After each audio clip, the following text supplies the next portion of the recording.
Greetings, guys, from the campaign trail today. Knocknagoshel has arisen again, but not in Newcastle West, in Limerick City. John Moran was an independent candidate. He is now confirmed as Limerick's first directly elected mayor with over 18,000 first preference votes.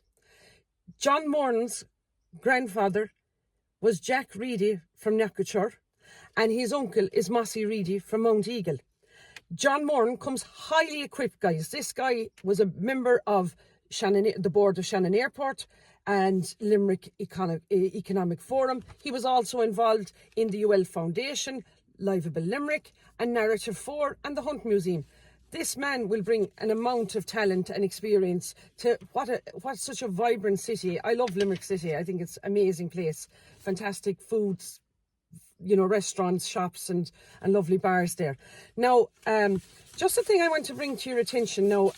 Last Saturday in the count in Tralee, we were called in behind to the acting returning officer, who laid out each spoilt ballot paper on the table for all the agents and the candidates, asking them not to touch them, right?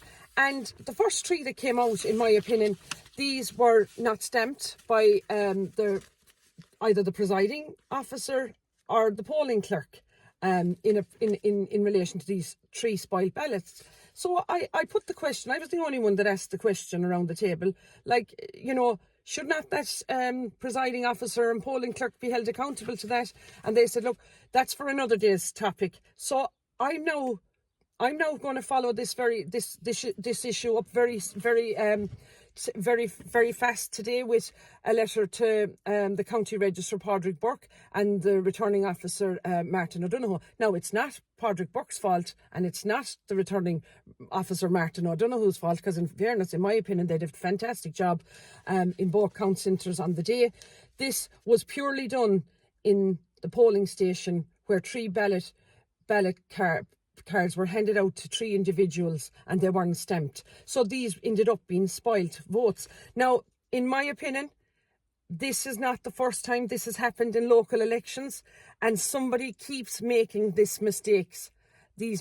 And these people, in my opinion, this returning officer and polling clerk need now, in my opinion, to be held accountable for their actions, because in my opinion, they're in breach of Local Elections Regulation Act of 1965, which in Article 38 says each presiding officer shall keep order at this polling station. And in my opinion, they're also in breach of the Electoral Commission's Electoral Reform Act of 2022. This should not have happened. And I will follow this up, guys, because, I was a polling clerk in a polling station before. And, we all have to adhere to certain rules and regulations. And for this to happen, is not acceptable. They're getting paid big money for the day. I know it's effectively 2 days work in one day, but it's still great money. And, people even afterwards have said to me, Michelle, we're sick of seeing the same people in the polling stations for the last 25 years.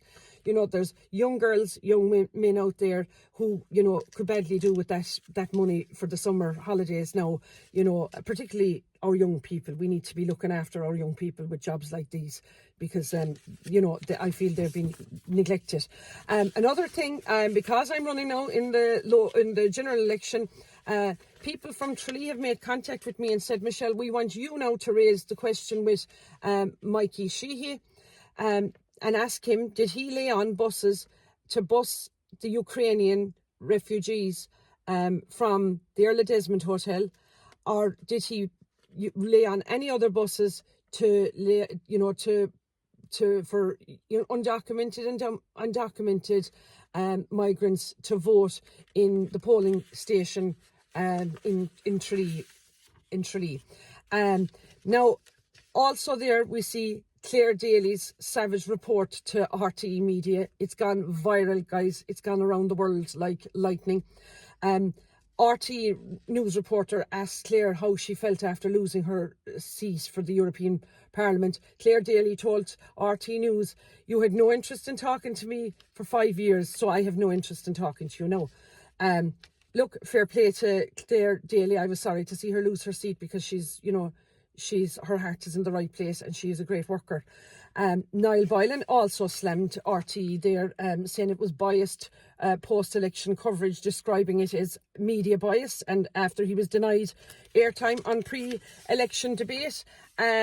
Look, I said it before, going around canvassing, people were disgusted, in my opinion. What they were saying to me is that a lot of them were feeling that they wouldn't, they'd have to really think about whether they were going to pay the RTE television licence next year when it comes up, because, of the squandering that's gone on in RTE, and Dee Forbes being out sick and not being held accountable for, in my opinion, this type of misculture.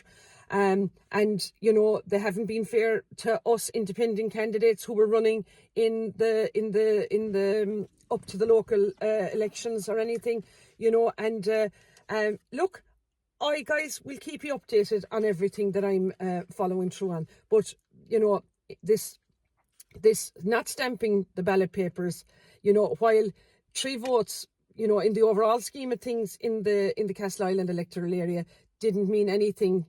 Because there was between myself and Bobby O'Connell fighting for the last seat, it wasn't down to 3 votes. It did go to the wire. But the principle here is, this has happened before on previous occasions I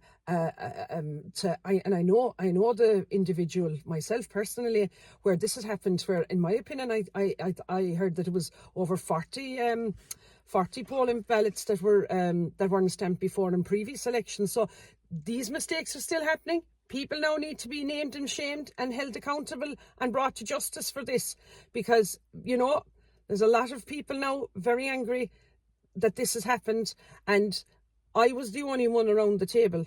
They were the first 3 out of the spoiled votes that actually made the comment and to the acting returning agent. So look, guys, it's all to play for it. Look, you saw what I was up against now in the local elections. I'll need every one of you to come out and give me a number 1 in Kerry to try and beat, win a seat in the general election and get me into the Dáil. Look, I, Michelle Keane, am keen in my county, and now I am canvassing for the general election. Garamila Mahagav.